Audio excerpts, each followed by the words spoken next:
toi, jeune entrepreneur, tu préfères gagner 15 millions de dollars à seulement 5 ans sur YouTube en faisant des vidéos avec ton papa, ou tu préfères à 5 ans jouer avec des Barbie ou encore avec des Lego tout en se souciant absolument pas du monde qui t'entoure? Moi, je pense que la question, elle est vite répondue. Ouais, bon, j'avoue, la parodie était assez mal faite. Pas de budget, mais promis, la prochaine fois, je vous fais avec un fond vert. Ça risque d'être plus rigolo si je le refais. Bref, bienvenue les amis sur une nouvelle vidéo. J'espère que vous allez à la forme. Détendez-vous, mettez-vous bien.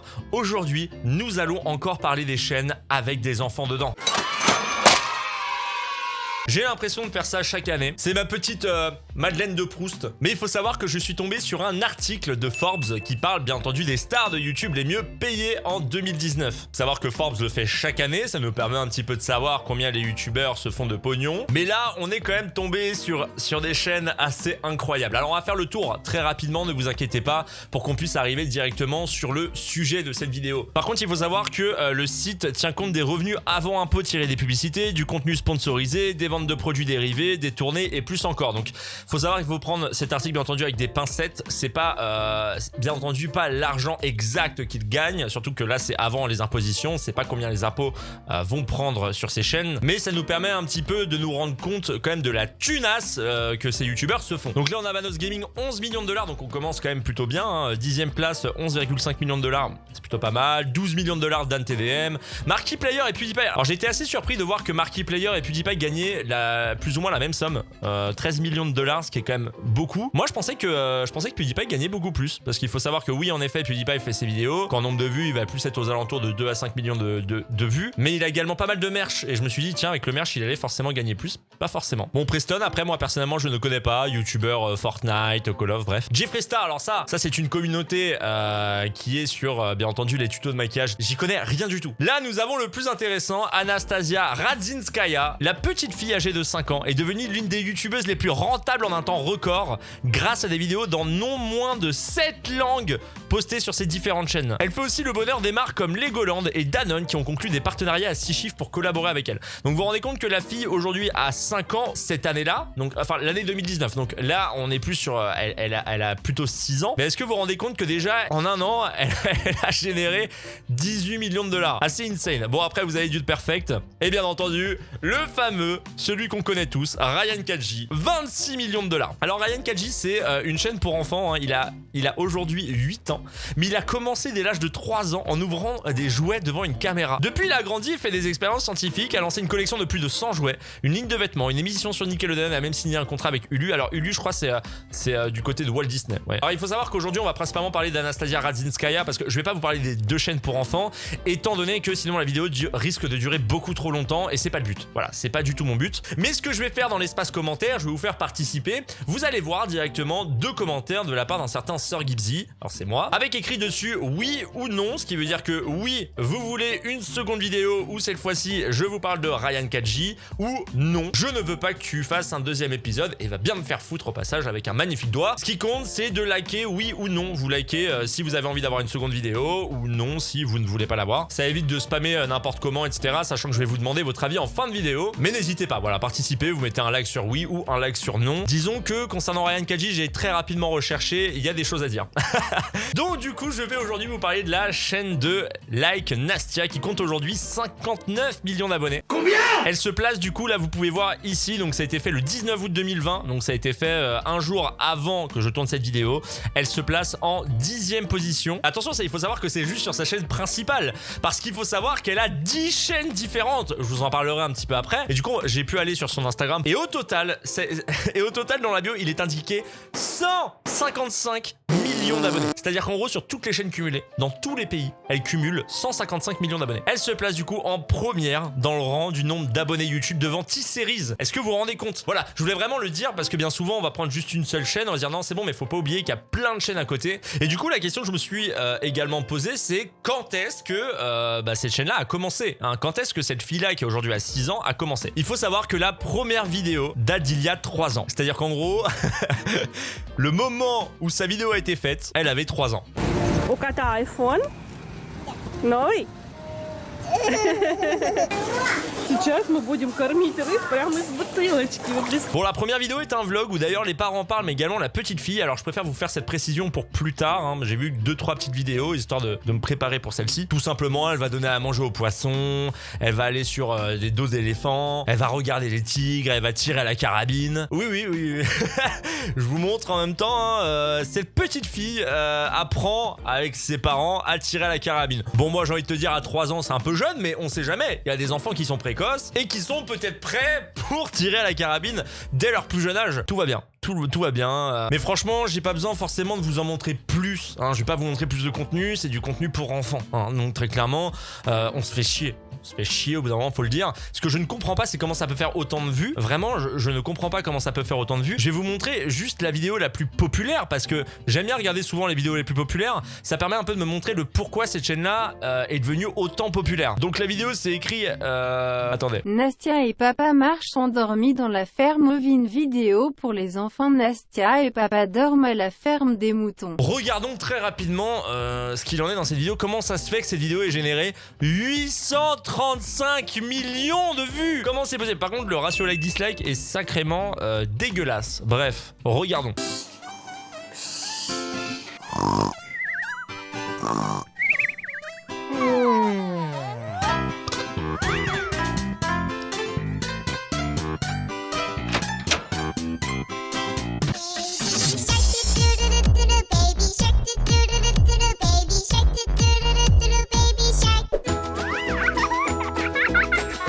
Je peux pas.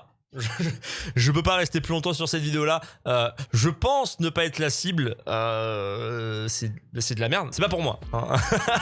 Faites-vous votre avis par vous-même. Moi personnellement je n'aime pas ça. Voilà. Par contre il y a quelque chose, du coup je vous disais tout à l'heure que dans le vlog, ce qui me surprenait, des parents qui parlaient et la fille aussi qui parlait, parce que là ce n'est pas le cas. En fait là on a l'impression d'avoir la chaîne un peu comme Sympa ou 5 minutes craft, où en fait c'est principalement que de la voix off pour pouvoir le traduire en plusieurs langues différentes. C'est beaucoup plus simple, vous voyez. Une araignée dans la cuisine, de l'eau de rose dans les toilettes ou la photo d'un livreur de pizza derrière la porte.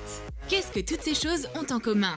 Ce sont nos nouvelles blagues. Regarde notre compilation de blagues hilarantes dans notre nouvelle vidéo. Mais ça me bat les couilles! Et justement, parlons-en très rapidement. Il faut savoir que quand vous allez dans l'onglet de Lac Nastia, vous allez voir directement. Quand vous allez dans Nastia Channel, par exemple, ici, là, vous avez Lac Nastia AE, IDN, VNM, KOR, ESP, Stories, PRT, Show, DE, etc. J'en passe. Ça, en fait, c'est les pays. Là, par exemple, vous avez la Corée, là, vous avez l'Espagne. Là, vous avez sûrement Deutschland, peut-être, en allemand.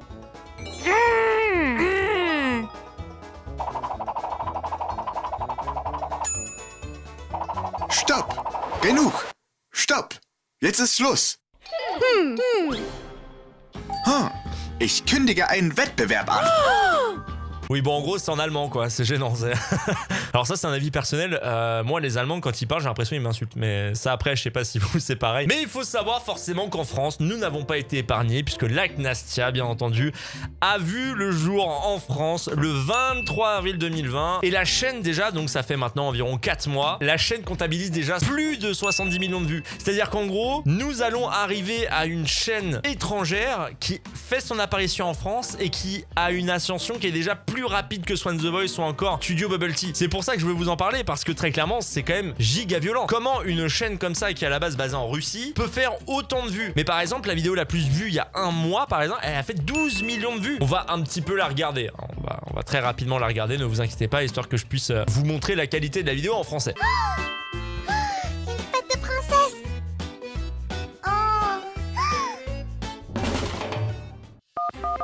Allô? J'ai besoin que tu viennes.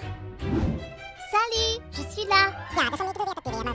Ah, je reconnais ça c'est la voix d'Animal Crossing. Meilleur jeu pendant le confinement d'ailleurs. Bon, en gros, j'ai rien à vous dire de plus, hein. C'est une vidéo directement traduite en française. Et du coup, c'est pour ça que cette chaîne YouTube comptabilise aujourd'hui autant d'argent. Parce qu'en fait, on se rend vite compte que si on fait une vidéo de 5 à 10 minutes où en gros, la fille n'est pas obligée de parler et tout est basé sur de la voix off, bah au final, nous allons arriver à la fin plus à une seule chaîne YouTube, mais environ une trentaine dans le monde entier. Alors, je vais pas vous poser la question de savoir si vous trouvez ça bien.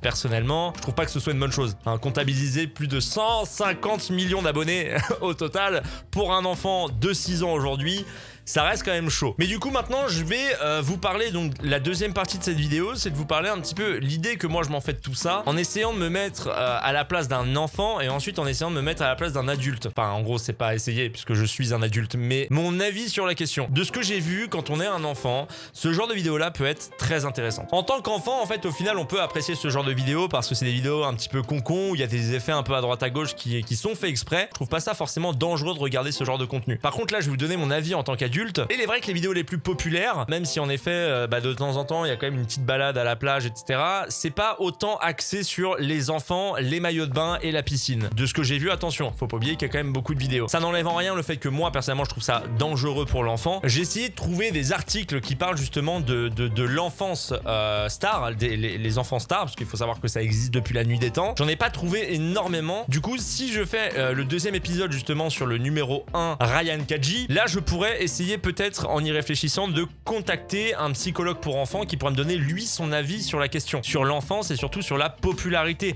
Une popularité qui est très précoce, hein. Là on parle pas d'enfants qui ont 8 ans, on parle d'enfants qui au moment où ils ont commencé, au moment où ils sont devenus populaires, parce qu'au bout d'un moment ils génèrent des millions d'abonnés et pas que depuis 2 jours, hein. Comment ils arrivent à gérer ça par la suite dès l'âge de 3 ans. Du coup je vais vous parler très rapidement des enfants stars qui sont un petit peu partis en couille. Je trouvais ça intéressant, vraiment j'ai commencé à lire des sur des sites, vous savez, un peu féminin.fr, les trucs un peu, voilà, j'ai essayé de trouver des articles qui pouvaient être intéressants à lire, qui parlent justement de ces enfants stars qui ont mal tourné. Il ne faut jamais oublier le fait que des enfants stars peuvent mal tourner même s'ils sont riches. Je pense que c'est vraiment l'histoire que les gens connaissent le mieux. Michael Culkin, hein, qui a joué dans Maman j'ai raté l'avion, qui était un film ultra populaire. Et il faut savoir du coup que le film est considéré comme un des plus rentables au box-office. Donc du coup il a enchaîné une dizaine de films, etc. Le problème c'est que 4 ans après le succès de son premier film, les parents de l'acteur divorcent et finissent par se disputer sa garde et indirectement son héritage. La star finit par se faire émanciper et tombe progressivement dans les dérives de la drogue. Mais il faut savoir, du coup, j'ai vu sur un autre article parce que je me suis intéressé aussi au cas. 3 ans après la sortie du long métrage, le garçon de 15 ans engage des poursuites judiciaires contre son père et sa mère et récupère une fortune de 17 millions de dollars.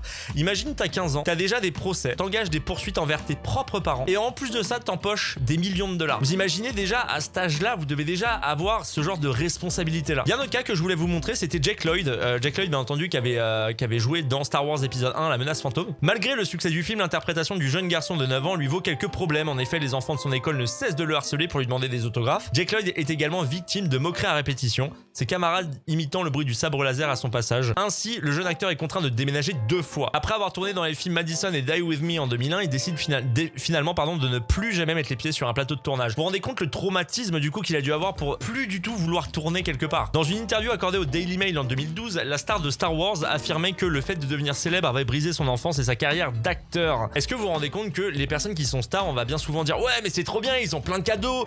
Matériellement oui, ils sont très bien les enfants, mais il y a d'autres choses à côté. Le fait qu'une enfant aujourd'hui qui a 6 ans et qui a 150 millions d'abonnés, est-ce que vous vous rendez compte de la responsabilité qu'elle a, même s'il y a ses parents à côté? C'est pour ça que j'ai été assez attristé de voir qu'il fallait absolument payer plein de livres pour pouvoir se renseigner là-dessus et pas pouvoir trouver des articles directement sur YouTube, enfin sur Google pardon. Après j'ai peut-être mal cherché aussi, hein, ça peut arriver. Du coup j'ai trouvé sur le site family.fr comment faire pour que mon enfant ne prenne pas la grosse tête. Voilà, c'est un article qui est plutôt sympa. Le fait que le parent joue un rôle essentiel dans l'ascension de son enfant star. Très jeune, l'enfant se retrouve propulsé dans des problématiques d'adultes, pas simples à gérer. Il n'est pas à même de faire des choix dans cet univers qui n'est pas le sien et qui peut être superficiel. Le plus gros risque, il se retrouve privé de son enfance. Le petit doit garder sa position d'enfant qui construit son avenir, mais il ne peut y arriver tout seul. Il a besoin de se sentir épaulé par ses parents, qui restent pour lui une référence. Donc en soi, une chaîne pour enfants où l'enfant est jeune, c'est pas forcément problématique à partir du moment où les parents ont les pieds sur terre. Il y a également autre chose qui arrive souvent, et je pense que vous avez déjà vu le cas des mini-miss, où en gros ce sont les parents qui inscrivent leurs enfants à un concours de miss, sauf qu'elles doivent avoir 5 ans. Et bien ce qui va se passer, c'est que bien souvent, les parents n'ont pas réussi à réaliser leurs rêves. Donc ce qu'ils font, c'est que quand ils ont un enfant, ils vont essayer de faire en sorte de réaliser leurs propres rêves, mais à travers de leur enfant. Leur enfant qui,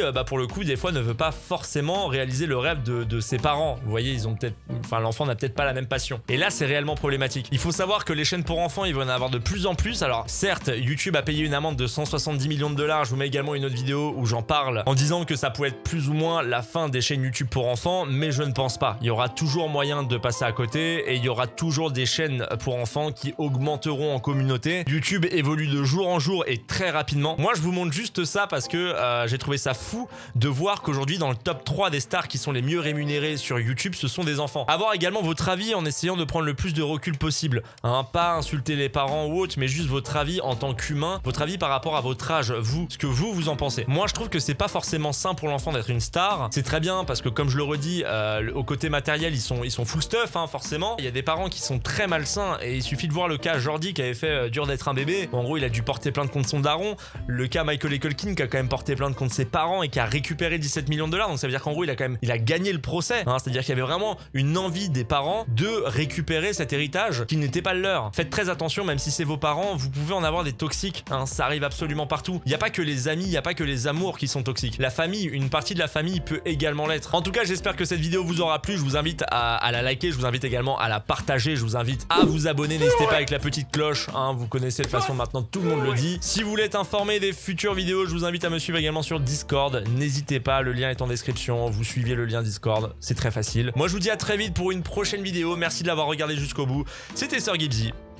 Ciao.